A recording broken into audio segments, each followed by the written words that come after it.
Good morning, guys. Happy Sunday and happy Vlogmas day 7. I'm going to work today and I'm right now headed to Starbucks first, and I have to defrost my car real quick. And I just want to show you guys a day in the life of a hairstylist and makeup artist. I don't have any makeup clients today. I had 3 yesterday. Of course, I should have recorded yesterday, but it gets too crazy on Saturdays. So I'm gonna put up the heat right now in my car if you hear it. I'll see you guys when I get to Starbucks.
There's been a little bit of a turn of events today.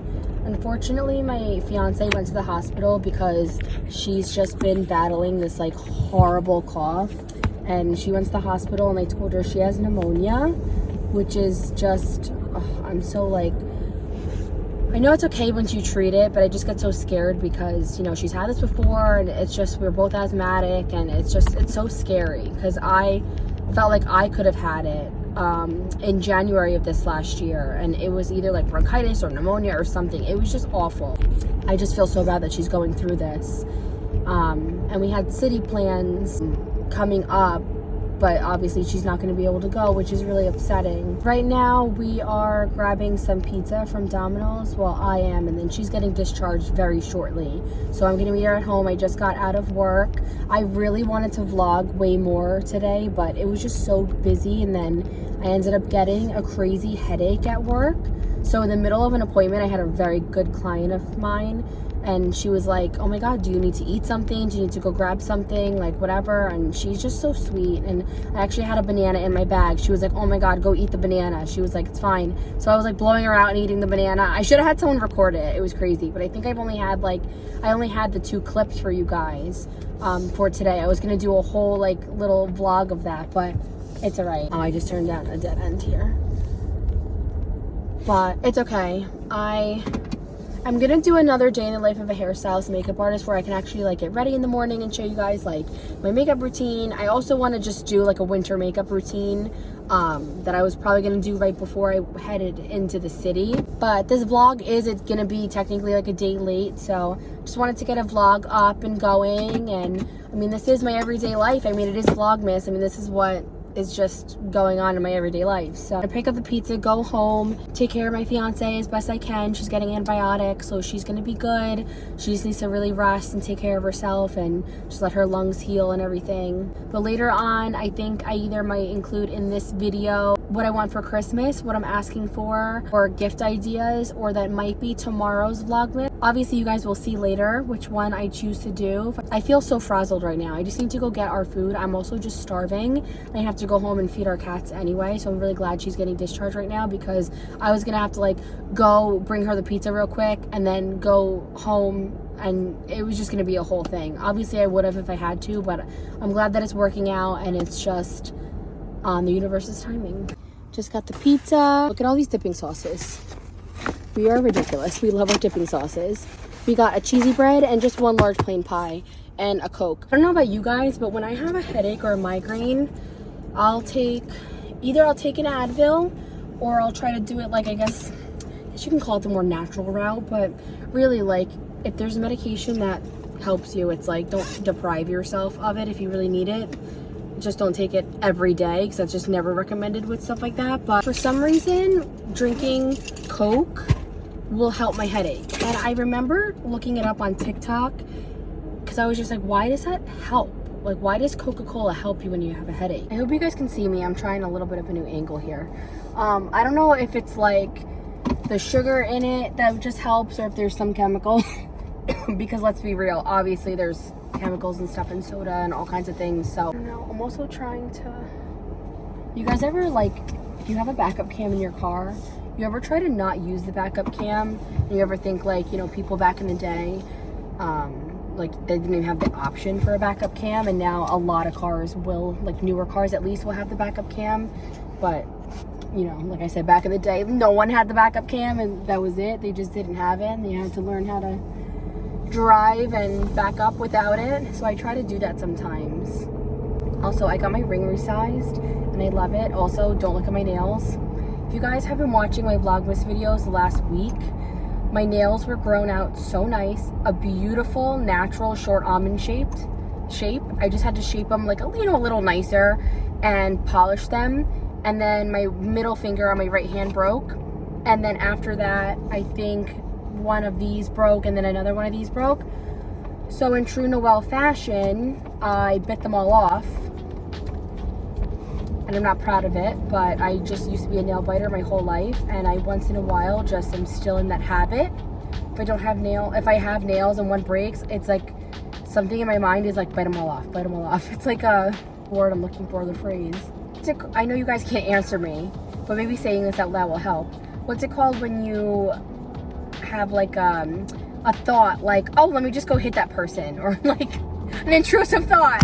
See, I knew saying it out loud like that would help me. An intrusive thought. I literally had, every time one nail breaks, I have an intrusive thought, and I'm like, bite them all off, bite them all off. Anyway, I am getting carried away now. I think I'm just delirious. This has been a day for me. I'm so busy tomorrow too, and I think I just really need a break. And maybe the city just isn't even in the cards for me this week. Maybe we need to try to go next week instead. I want to take my fiance and everything, so I've been wanting to take her, see the tree, because she hasn't seen it in a while, and neither have I. But I don't know. If she's really this sick and I still don't feel great, I mean, listen to my voice. I still don't sound amazing. And TMI, but I just got my period today. Might just have to try to, you know, just not go yet. Might just have to try to go next week if she's not busy. I feel like I'm going to be editing this and be like, why are you still talking? I was telling my client before, because she was like, your voice, you still don't have your voice fully back yet. Because she saw me last week. I'm like, yeah, it's been since like Thanksgiving. I like don't have my voice. It's like it comes and goes. It gets better, and all of a sudden it's like, you know, I talk all day and then it's bad again. Just a yapper. Like, I just like to talk. I like to talk about things. I like to talk things out. I just like to talk to people. I like to get to know people. I like to just, I don't know. I really like doing that. I don't like to be quiet and silent, and there's, you know, moments where, you know, it's needed to be silent, or just, you know, there's nothing wrong with being silent sometimes. Sometimes the silence is something that I need. Sometimes I need to like recharge and be in silence and not get overstimulated and not talk. I don't know, I just really love this job, and I love talking to people, and if I start, you know, asking them questions and I see that they want to talk, I'll continue talking, because then I feel awkward if they're asking me questions and I'm barely responding. Like, you still have to be professional, and that's the thing that I think people really don't talk about all the time, is that even when you're having a bad day, when you're in a professional setting, like, you know, a hairstylist or in the service industry, or like literally anything. Like, if you're a teacher, you have to show up and like teach your kids. You could be like, you know, you could have lost a loved one. You could have been going through a divorce. You could just be having like a really bad tooth pain. Like, I don't know, like literally anything. And you just still have to, you have to still be a teacher. Like, there's so many professions where you just have to, you have to be professional, and you just have to get through the day, put on a happy face. I'm thankful with my profession. You know, they always say, you know, your hairstylist is like your therapist. And, you know, in a sense, obviously, no, we're not therapists. We're not licensed to do that. We're not actually out here. I guess we are technically helping people, but just not professional help. But it does really help to talk things out. And I feel like for us as hairstylists or in the service industry, we are very, we can be very vocal, and people will feel, you know, they're in our chair, whether it's for a 45-minute blowout or a 3-hour or whatever color.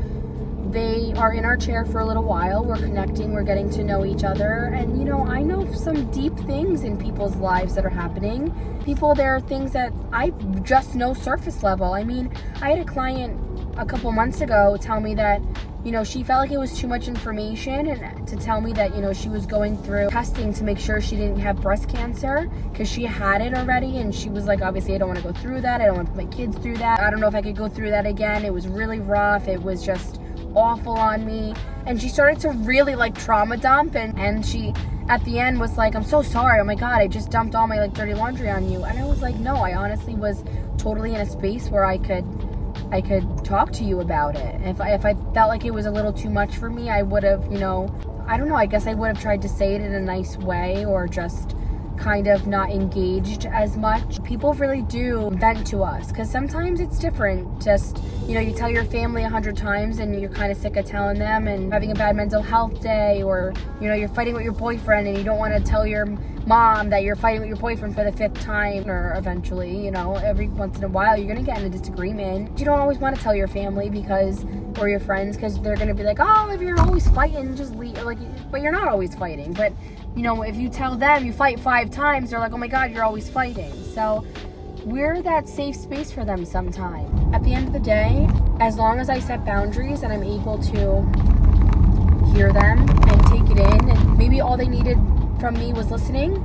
Maybe they wanted to know what I would maybe do in the situation that they're in, or if I've experienced anything like it, because I never like to just put my 2 cents in. I always just try to listen, because I used to feel like when I was a little bit younger and just a little bit less mature, had a little bit less, you know, just experience in the world, I feel like I would always just try to relate to people, and constantly, if they told me something, I had to tell them a story that was very similar. And I still will do that once in a while if it feels warranted, or I'll chime in like 1 little second of it, and then they'll be like, yeah, see, you get it, so this is blah blah blah, and they'll continue. But I feel like sometimes people appreciate that, and sometimes people are like, oh, you're just talking about yourself, like you must be like self-centered. But it's like, no, I'm just trying to relate.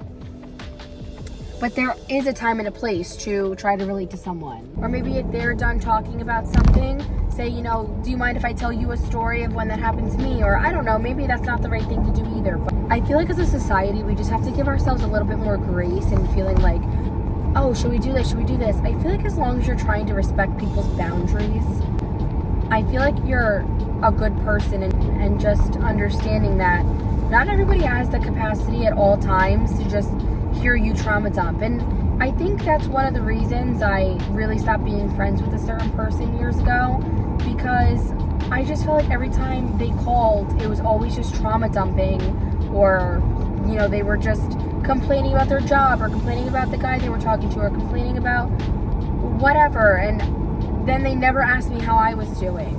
And it's frustrating to have people in your life like that. You know, I'm not your therapist. I am your friend, and I do want to hear you when you are struggling. Like, I have a group chat with a couple of my girlfriends, and sometimes we talk about how, you know, we're all struggling sometimes at the same time. Or maybe I'm struggling this week, you were struggling last week. It's funny enough, one of them is a therapist, but therapists need therapists too. I mean, therapists obviously have their issues, and they need to vent to people, and they need to talk about things. But I'm very thankful that I've made this group of friends, because it's just brought a lot of enlightenment to me about how people only have the capacity for certain things sometimes, and that I can't just go and trauma dump on people and unload on them all the time. And maybe I just needed to vent today, honestly. I did have a lot going on this week, and now my fiancé has pneumonia. Like, that's scary. Like, I am worried about her.